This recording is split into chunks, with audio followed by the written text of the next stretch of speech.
This week in our daily Devo, we will look at one word advice from the greatest book ever. Our culture puts a premium on leadership. It seems that everyone wants to lead and everybody wants to rule the world. In a generation that encourages independence and self-will, people insist on what they want and will not take advice from other people. And there's a lot of books on the subject, whether it's for business or church, community, politics, or family. Well, John Maxwell once said that leadership is influence and that everything rises and falls on leadership. And that is true. We need great leaders. But isn't it odd that the first call of Jesus in Matthew 4:19 is not really to lead, but to follow me, and I will make you fishers of men? He did not say lead others. Instead, he said follow him.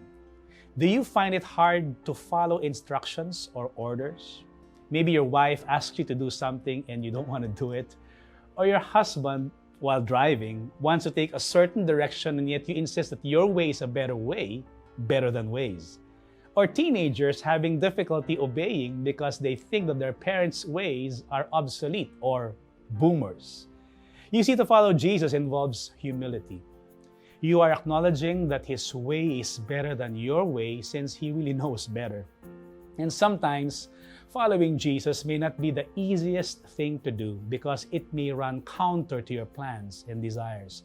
In fact, Jesus said that if we want to be his disciples, then we must be ready to pick up our cross daily and follow him. The cross is a symbol of death, and to pick it up may mean dying to yourself, and that includes your plans. Following Jesus will involve trust and obedience. The world says if it feels good, do it. But God tells us in James 4:10 that if we humble ourselves and we follow his lead, he will lift us up. In the Gospels, we see many people following Jesus, especially the disciples.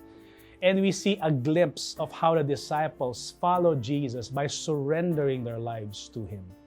When we follow him, we understand that he is perfect and that we are broken.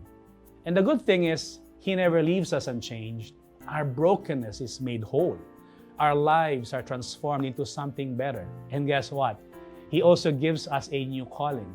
As we follow him closely, he tells us to lead others to follow him as well. So we ultimately end up leading others. But a great leader will only be effective if he is a good follower.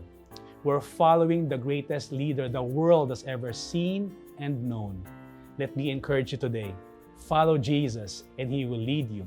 It will be the greatest adventure of your life. Have a great day.